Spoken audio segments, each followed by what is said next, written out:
Well, that just happened.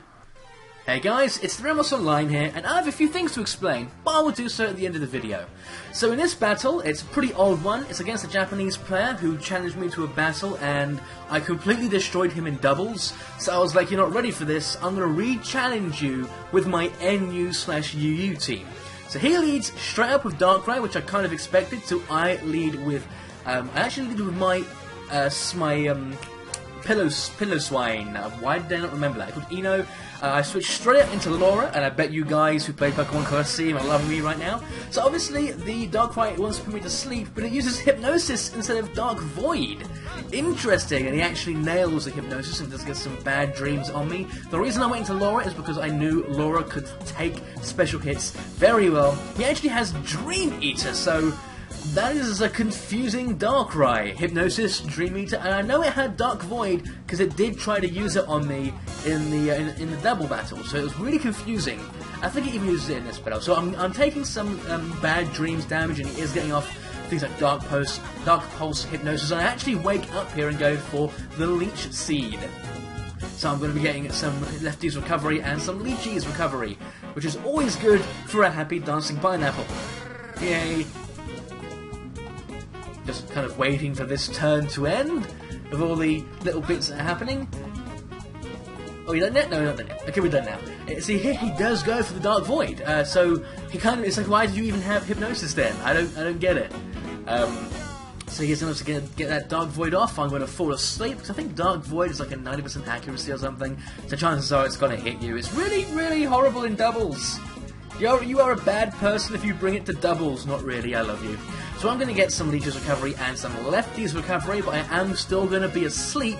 But I should be getting enough recovery to kind of wall out the Darkrai, even though I do have the bad dreams sapping away at my health. He is going to get off the Dream Eater here, and Laura is looking pretty much done. She's almost knocked out, the poor thing, but I'm going to wake up here, and I luckily went for the Synthesis. So Laura right back into the game with the Leech Seed and with the Lefties, and I'm not asleep. I'm going to get a lot of health back. I'm right back into the game with Laura.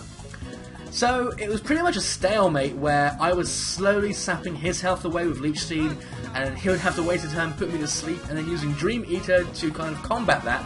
He goes for another Hypnosis and nails it. That 60% hit chance really working against me. Very lucky. I'm not sure why he isn't going for Dark Void and why he has Hypnosis and Dark Void. Why do you have both on your Darkrai? I don't... What is this? So I think... I am going to stay in. I'm going to get some Leechy's Recovery and Lefty's Recovery, and I think this is getting towards the part where I am like, this is taking too long. I'm just going to pull my Ludicolo out. Yeah, see, this is the turn I decided to record it because I knew he was going to go for the Dream Eater, so this is a good time for me to bring in Mimi, who does have fighting type moves. He is going to get off the Dream Eater, but unfortunately, and I'm talking too fast, I'm going to get some recovery first, even though it does absolutely nothing because I am full health. Unfortunately, he outspeeds and goes for the Dark Void. That shouldn't have happened if his Darkrai wasn't EV trained. So I think, even though he's got some weird moves on his Darkrai, it is EV trained. There's no other way it could have outsped my Jolly Lopunny, which is pretty fast as it is.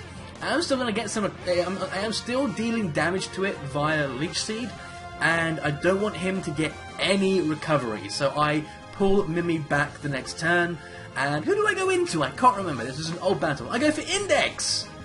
Yay! It is my Porygon Z, and the Index is going to straight up outspeed, because I do have Choice Scarf. Go for the Tri-Attacker, that's going to be a one-hit KO from this point. I didn't want to bring Index in too soon. Like, I could have brought Index instead of Mimi, but my worry was that Index wouldn't be able to one-shot, and I really needed Index to be awake. So here he goes into his Noivern, and I go straight up for the Tri-Attack. Noivern, not known for its amazing defense, and I deal some horrible damage, but his Noivern is carrying Focus Blast. Damn, that's nasty, and it is not going to pick up the KO, very luckily. I do go for my Tri-Attack, and that is going to finish off the Noivern. So down that thing goes. That was scary. That was very scary. That could have ended very differently and very badly. So here he goes into his Yveltal. And I knew that Index would be able to take this thing out if she was able to use Ice Beam. I am Choice Scarf. So here I just decide to sack Mimi. and he is going to go for the Focus Blast, and I'm pretty sure that is going to be a one-hit KO to my poor little bunny. Oh no, she hangs on, okay, she hangs on with 8 HP. I'm going to get some recovery from my Citrus Berry, which she was currently holding because someone else was holding the item I normally use with her. But I am going to get another turn of Sleep, which means he is going to be able to just take me out with a Foul Play. Another strange move to see on a legendary Pokemon. It has a pretty intimidating attack stat as it is. Why you'd want to use someone else's is beyond me. So here is a good time for me to bring back my Index and go straight for the Ice Beam. The reason I didn't get any boosts was because I am running adaptability for some Tri-Attack boosts. Unfortunately, he is going to nail the Focus Blast, taking Index out, but I did get some nice damage on the Yveltal, and this is where I can bring in Chew, who should be able to just finish this thing off. I go straight for the Volt Tackle, and I outspeed, and that is going to be able to take Yveltal out. So yeah, the moment you see Pikachu, and you know it's a UU or NU team, and the moment you have a legendary KO'd by a Pikachu, you know you've got some issues. So he goes into his Gengar, which is holding his Mega Stones, which is going to make it evolve into Mega Gengar. I am not too worried about this thing because I am carrying Knock Off, and I actually outspeed with my Substitute. That was nasty. And he goes for the Destiny Bond on this turn, so kind of don't want to attack it. I do end up obviously having to go for the Knock Off, and I think that's not going to be a one-hit KO, which is very nice. As you can see, I'm outspeeding a Mega Gengar, and it goes for the Toxic on my Substitute. Very strange. So my second Knock Off is going to finish this thing off, so I'm outspeeding a Mega Gengar, and it just tried to Toxic me.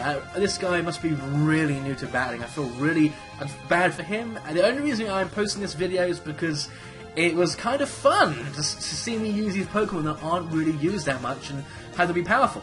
So here I go for a knockoff onto this Xerneas, dealing quite a lot of damage. He had an X defense on that thing.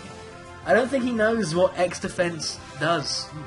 It's not an item you give a Pokemon to use in battle. Anyway, he goes for the Draco Meteor, gets a critical hit, but luckily my Substitute does take that for me, and his special attack was greatly lower.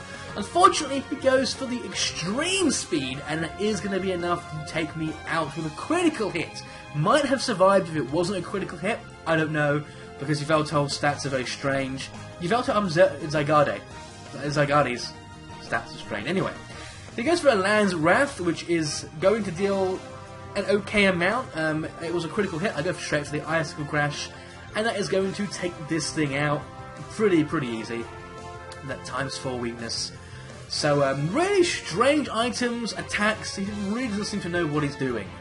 He goes into his Xerneas here, and I think we're coming up to his last few Pokemon, and he goes, he's going to get off the Fairy Aura there, and he goes straight for the Moonblast, which is going to deal a lot of damage with the stab and with the ability going.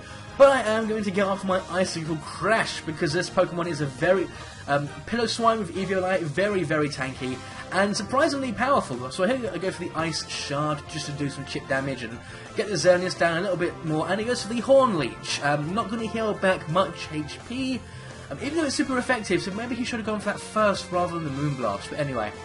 So he is going to recover a tiny bit of health, not much, and I'm going to bring in Fua. Everyone loves Fua. It is my amazing physical wall. Everyone loves her.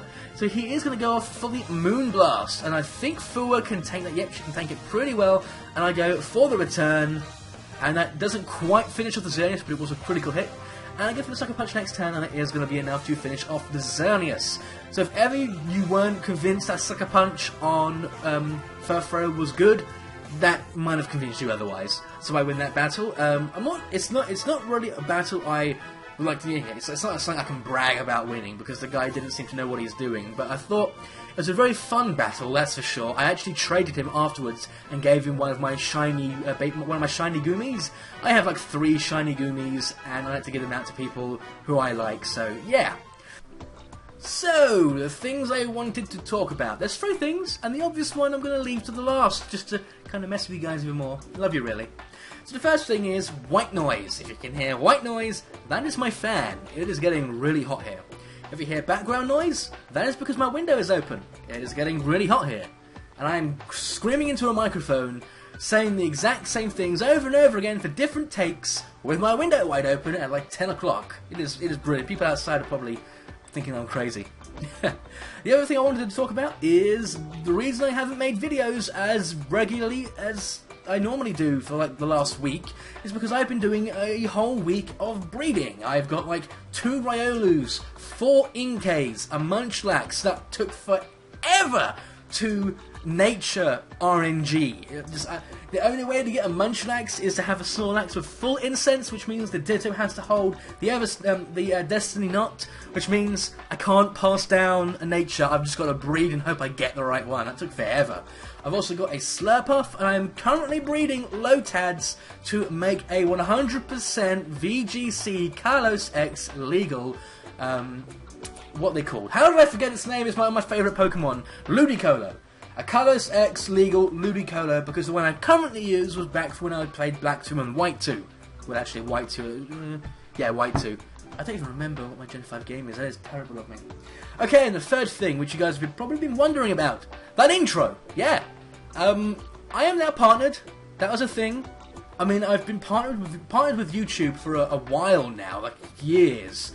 But I got scouted by TGN, and I guess I am now partnered with them.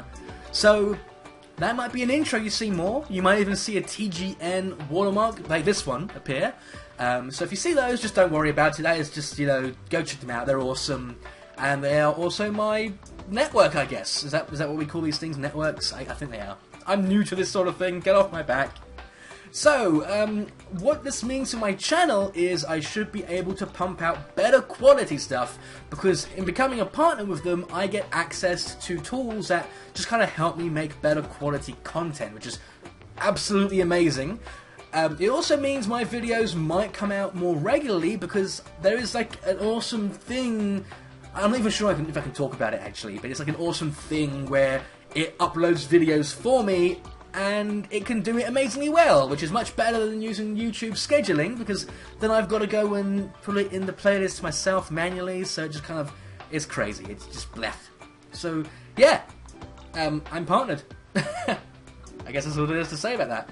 Anyway, closing the video. If you like what you saw, remember to like and favourite, and if you haven't already, subscribe. I am pretty much a PokeTuber now.